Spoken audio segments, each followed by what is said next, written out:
โอ้นางยัดโทรมาพอดีเลยพ่อแม่พี่น้องเนาะนี่นางยัดโทรมาพอดีเลย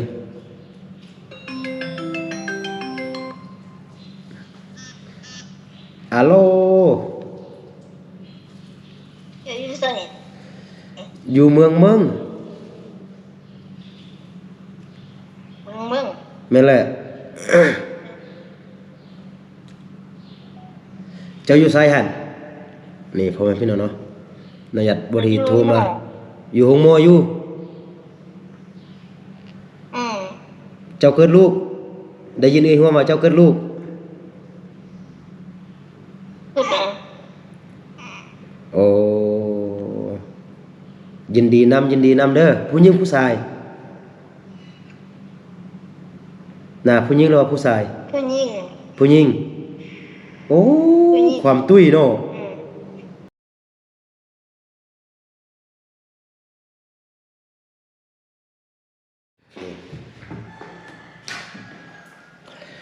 กราบทักทายสบายดีและสวัสดีเด้อพี่น้องบ่ว่าจะอยู่ในประเทศและต่างประเทศเนาะกะขอยินดีต้อนรับเข้าสู่ช่องครูดอยอีกคือเก่าคือเดิมพ่อแม่พี่น้องเอ้ยเนาะกะเดี๋ยวนี้เนาะครูดอยกับทีมงานเนาะก็คือครูดอยกับบาวลี่กับบ่าวดำพ่อแม่พี่น้องเนาะยังอยู่ที่เมืองมึงเนาะแขวงบ่อแก้วพ่อแม่พี่น้องเอ้ยเนาะกะอยู่ระหว่างการไปทำภารกิจคือเก่าคือเดิมพ่อแม่พี่น้องเอ้ยเนาะแต่ว่ามื้อนี้นี่บ่ฮู้ว่าจะมีโอกาสที่ว่าจะไปซอกหาลูกของนางยัดหรือบ่เนาะก็คือน้องอูน้องอินเนาะไปอยู่นำน้องสาวต่างแม่ของนางยัดพ่อแม่พี่น้องเนาะก็คือมาอยู่ที่สวนกล้วยจีนอยู่ที่เมืองเมืองแต่ว่าข่าวๆเฮาก็ยังบ่ฮู้ทันเฮายังบ่ทันฮู้รายละเอียดเทื่อว่าอยู่จุดใดเจใดแต่ว่ากับทีมงานก็ว่าจะไปหาอยู่เพื่อที่ว่าอยากไปเบิ่งชีวิตการเป็นอยู่ของน้องอูน้องอินว่าอยู่จังใดกินจังใดอยู่ที่สวนกล้วยจีนพ่อแม่พี่น้องเอ้ยเนาะแล้วก็ตื่นมามื้อนี้พ่อแม่พี่น้องเนาะก็ครูดอยมีข่าวเกี่ยวกับนางยัดพ่อแม่พี่น้องเนาะก็คือตอนเช้านี่เนาะก็คือเอื้อยห่วมโทรหาครูดอย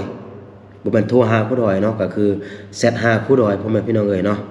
แล้วก็มีข่าวเกี่ยวกับนางยัดเนาะเดี๋ยวครูดอยจะให้พ่อแม่พี่น้องได้ฟังเนาะตัวที่ว่าเอื้อยห่วมเพิ่นแชทมา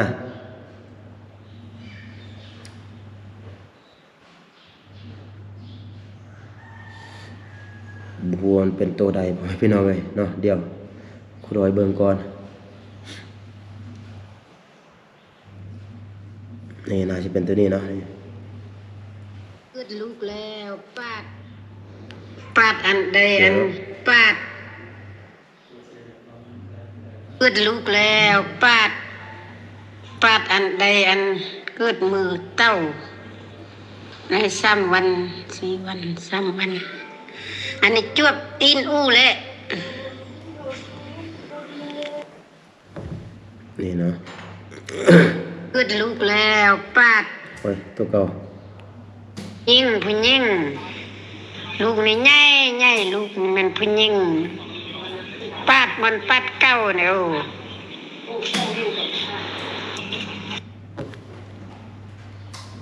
มาส่งเทื่อเมื่อวานนะถามว่ามาส่งเทื่อว่าผัวว่าค่ำว่าจัง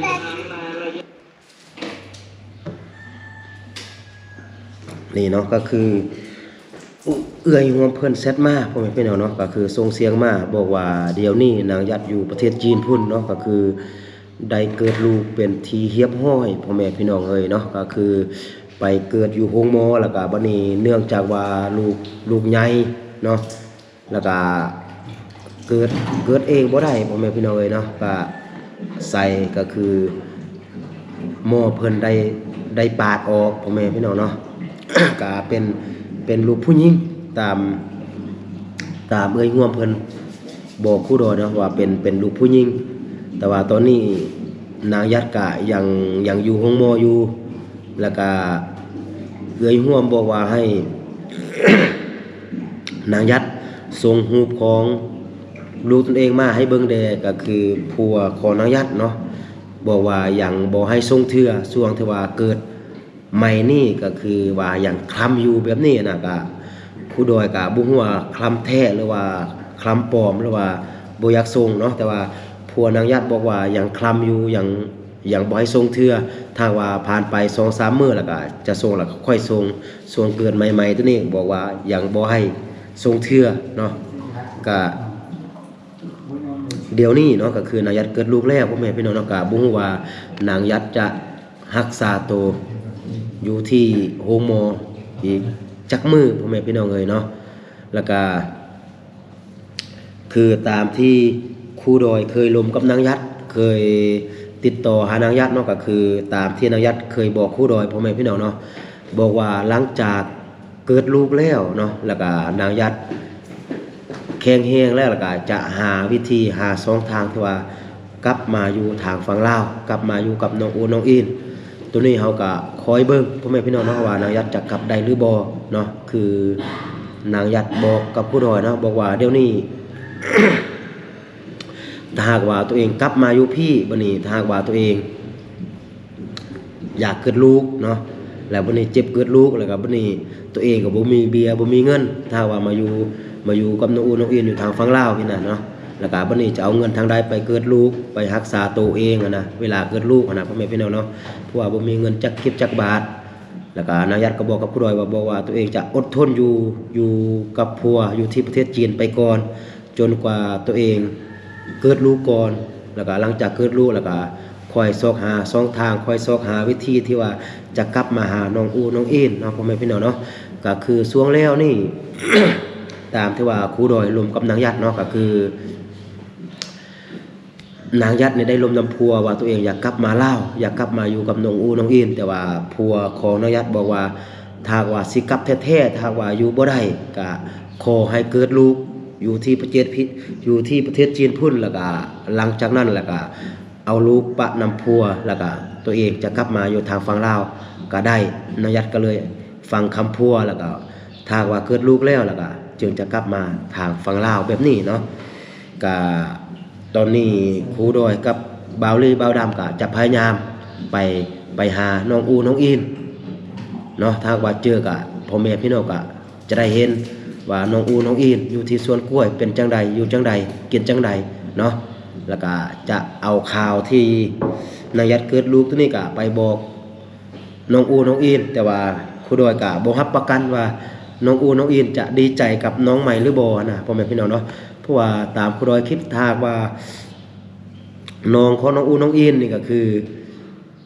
ถ้าว่าน้องอูน้องอินจะเห็นก็น่าจะเห็นแต่ในรูปเนาะอาจจะบ่มีโอกาสที่ว่าได้เห็นกันตัวจริงเพราะว่าคนหนึงก็อยู่ประเทศจีนพุ่นอีก2คนก็อยู่ทางฝั่งลาวพี่นะการที่ว่าจะมาหาน้องอูน้องอินอยู่ที่ฝั่งลาวพี่ก็น่าจะเปลี่ยนไปได้ยากพ่อแม่พี่น้องเอ้ยเนาะเพราะว่าตามผู้ดอยคิดว่าผัวของนางยัดเนี่ยน่าจะบ่กลับมาลาวแล้วพ่อแม่พี่น้องเอ้ยเนาะถ้าว่านางยัดเกิดลูกแล้วก็บัดนี้โอ้นางยัดโทรมาพอดีเลยพ่อแม่พี่น้องเนาะนี่นางยัดโทรมาพอดีเลย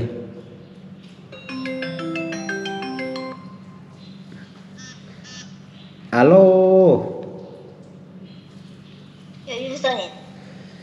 อยู่เมืองมึงแม่นแหละ เจ้าอยู่ไสหั่นนี่พ่อแม่พี่น้องเนาะนายยัดบ่ดีโทรมาอยู่ห้องหมออยู่เจ้าเกิดลูกได้ยินเองว่าเจ้าเกิดลูก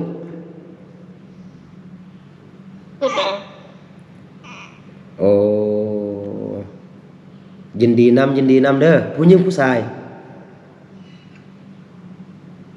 น่ะผู้หญิงหรือว่าผู้ชายผู้หญิงโอ้ความตุ้ยเนาะโอ้นี่อันนั้นผัวเจ้าติ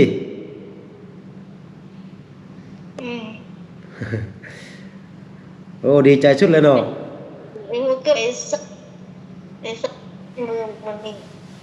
ไม่ว่าบอกว่าทางไทยเขาส่งไปไงว่าจะไปอยู่ถ้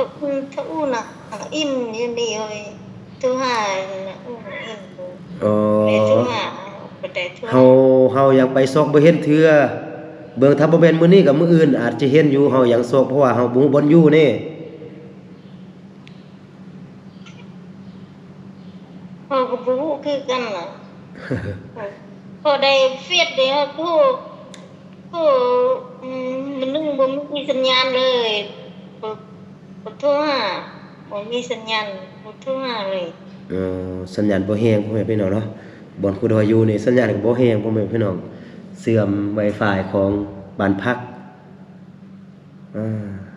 เจ้าเกิดได้จักมื้อแล้วเกิดลูกหั่น อันนี้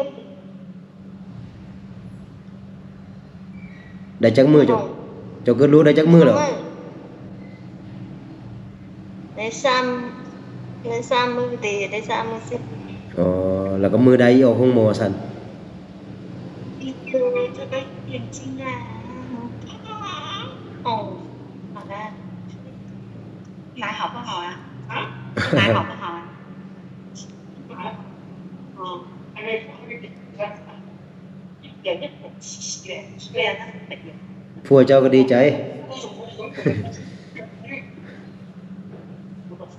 โอ้นั่งอยู่พุ่นยิ้มเปื่อยๆเนาะผัวเจ้า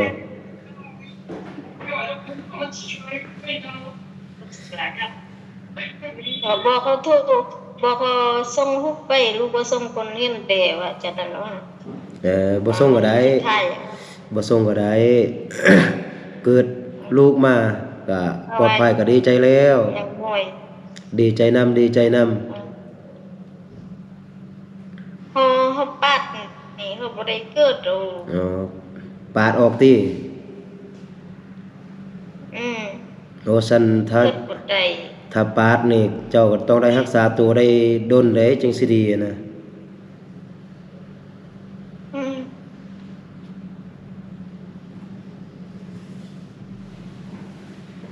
มันเจ็บพอมันเจ็บก็เธอว่ามันคนสองคนบ่เจ็บ เขาสิเจ็บแล้วเนาะก็ลูกความใหญ่ได้จักโลเด้ได้จักโลได้เกิดมาได้จักโลได้ลูกเจ้า รู้ว่าบ่ได้ทานเพื่อจังแล้วได้จังผู้สมอให้เกียกินนมเฮามีกินจังนั้นบ่ได้กินเอาสดกินนมบ่มีอันนั้นกินบ่ได้คู่กินบ่ได้ให้เอา ยังบ่สร้างดูดอีกเกิดมาใหม่ยังบ่ฮู้ดูดโธยังบ่สร้างกินโธ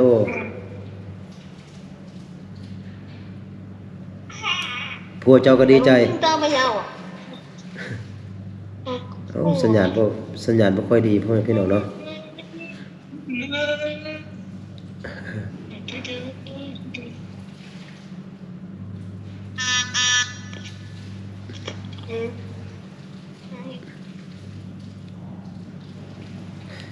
อันยัดภาษาจีนดีใจนำนี่แม่นเป็นหยังดีใจนำนี่ภาษาจีนน่ะ ดีใจ ดีใจนำนี่นะแบบแสดงความยินดีนี่นะเจ้าก็ฮู้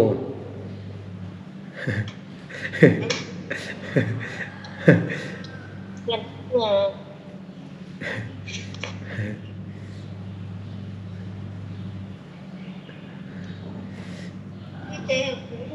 นดีใจเจ้าก็ฮู้ บ่ถ้าเจ้าฮู้เนี่ยเฮาบอกกับผัวจะนะบอกว่าดีใจนำที่ว่าได้ลูกสาวสินะ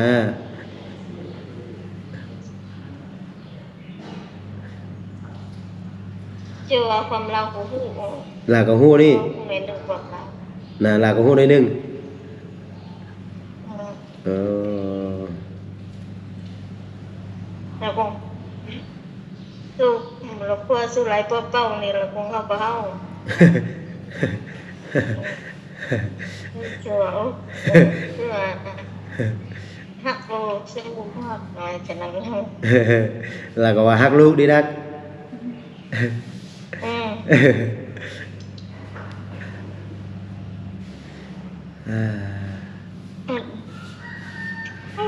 งานเตะเลยงานได้3 มื้อ 4 มื้อแหละมันจะได้ไป โอ้ถ้าผ่าตัดนี่อยู่โดนเนาะ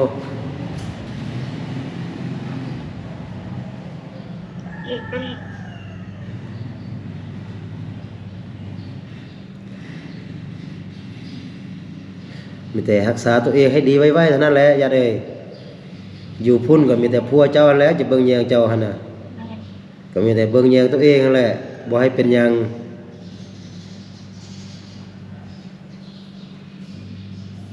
sẽ đu là in của thế mà โอ้ยสิดูเฮ็ดจะใดเนาะแล้วเจ้าตัดสินใจไปแล้ว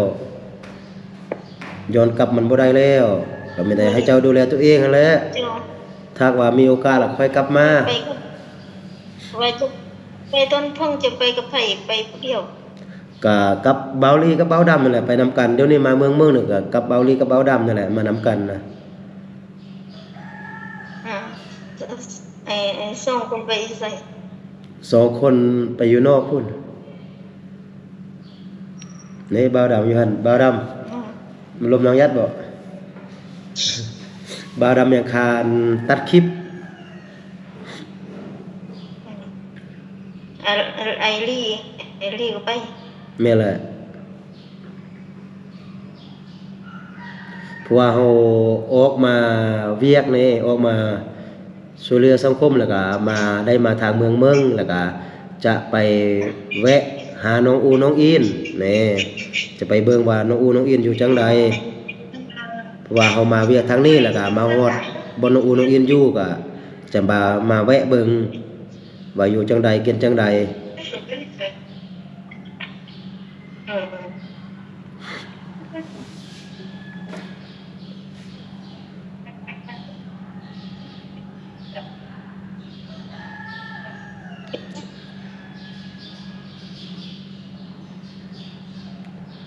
โอ้ยสัญญาณบ่ดีบ่แม่นพี่น้องเอ้ย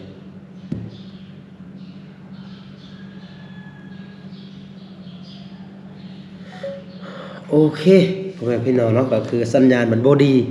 ลมก็เสียงมันขาดเคลื่อนขาดหายบ่นึงแจ้งบ่นึงบ่แจ้งพ่อแม่พี่น้องเอ้ยเนาะก็คือพ่อแม่พี่น้องได้ฟังนํกันนี่แหละตอนนี้นางยัดก็ยังอยู่ที่โรงหมอได้อยู่3วันแล้วพ่อแม่พี่น้องเนาะก็คือเกิดลูกแล้วก็เกิดบ่ได้ท่านหมอก็เลยปาดออกเนาะก็เลยเฮ็ดให้ต้องอยู่โรงหมอนี่โดนหน่อยนึงเพราะว่าถ้าปาดนี่มันจะรักษาต้องใกล้ชิดกับแพทย์พ่อแม่พี่น้องเนาะถ้าว่าเฮาเกิดเองนี่ก็คืออยู่ประมาณคืนนึงหรือว่าสูงสุดก็2คืนตามบ้านเฮาเขามักไปเกิดลูกพ่อแม่พี่น้องเนาะแต่ว่าตัวนี้ก็คือเกิดบ่ได้แล้วก็ปาดเนาะ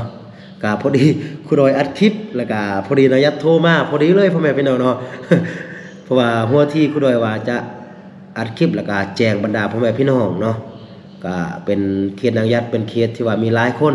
ที่ว่าติดตามอยู่พ่อแม่พี่น้องเนาะแล้วก็ครูดอยว่าจะอัดคลิปแล้วก็แจ้งให้กับบรรดา FC แล้วก็บรรดาผู้ใหญ่ใจบุญที่ว่าเคยช่วยเหลือนางยัดฮู้เนาะว่าตอนนี้นางยัดได้เกิดลูกกับพวกคนจีนอยู่ที่โรงหมออยู่ที่ประเทศจีนพุ่นเป็นที่เฮียบห้อยแต่ว่าในคณะที่ว่าครูดอยอัดคลิปก็คือนางยัดพอดีโทรมาพ่อแม่พี่น้องเอ้ยเนาะคือจะเป็นเอ้ยห่วมบอกนางยัดว่าครูดอยมาอยู่ที่เมืองบอนที่ว่าน้องอูน้องอินอยู่แล้วก็นางยัดจึงจะโทรมาพ่อแม่พี่น้องเอ้ยเนาะก็ได้ฮู้ข่าวๆเนาะก็เป็นลูกคนยิงพ่อแม่พี่น้องเนาะครูดอยเบิ่งเมื่อกี้ก็โอ้โธ่อุดมสมบูรณ์ใหญ่เติบพ่อแม่พี่น้องเนาะตามครูดอยเบิ่งก็น่าจะบุรุษประมาณ3 โลครึ่งเฉพาะลูกของนางยัดเนาะครูดอยเห็นเมื่อกี้น้อยเดียวก็คือโอ้โธ่ใหญ่ตุยพ่อแม่พี่น้องเอ้ยก็คือนางยัดถามกับผัวว่าเป็นลูกผู้หญิงฮักหรือว่าบ่ฮักผัวของนางยัดก็บอกว่าฮักเป็นลูกของตัวเองก็ฮักแบบนี้นะพ่อแม่พี่น้องเนาะก็บ่ได้ลมยางยาวกับนางยัดพ่อแม่พี่น้องเนาะก็มีแต่บอกว่าให้รักษาตัวเองเนาะเพราะว่าอยู่พุ่นก็จะมีแต่ผัวนั่นแหละที่ว่าเบิ่งแยงดูแลนางยัดนั่นน่ะเนาะก็ถ้าว่าดูแลตัวเองแข็งแรงกลับมาปกติเนาะบอนปาดบอนเอ่ยตามนี้ก็ถ้าหากว่ามันดีแล้วเป็นปกติถ้าหากว่ามีโอกาสอยากกลับมาหาน้องอูน้องอินก็กลับมาถ้าหากว่ากลับมาได้เนาะพ่อแม่พี่น้องก็เฮาก็เห็นหยังบ่ได้นอกจากสื่อสารโทรหาแบบนี้นี่แหละพ่อแม่พี่น้องเอ้ยเนาะก็เป็นเคสที่ว่าโดนเติบที่ว่ามีคนให้ความสนใจนั่นแหละพ่อแม่พี่น้องเอ้ยเนาะเฉพาะเคสของนางยัด ก็โอเคพ่อแม่พี่น้องเนาะก็คือสำหรับคลิปนี้ก็จะประมาณนี้พ่อแม่พี่น้องเอ่ยเนาะก็เป็นการมาอัปเดตวิถีชีวิตของนางยัดเนาะว่าอยู่จังใดกินจังใดตอนนี้เป็นจังใดก็ค่อนข้างละเอียดเติบเนาะเพราะว่านางยัดโทรมาถ้าว่านางยัดบ่โทรมานี่ก็คิดว่าน่าจะบ่ละเอียดปานนี้นะเนาะแต่ว่านางยัดโทรมาก็เลยฮู้ข่าวฮู้เรื่องราวว่าเป็นจังใดนะเนาะโอเคสำหรับคลิปนี้ก็จะประมาณนี้ก่อนเนาะสุดท้ายครูดอยก็ขออวยพรให้หมดทุกคนจงอยู่ดีมีแฮงอยู่ดีมีสุขเนาะคิดสิ่งใดปรารถนาสิ่งใดก็ขอให้สมดังใจปรารถนาเนาะสำหรับคลิปนี้ครูดอยต้องขอตัวลาไปก่อนเนาะสบายดี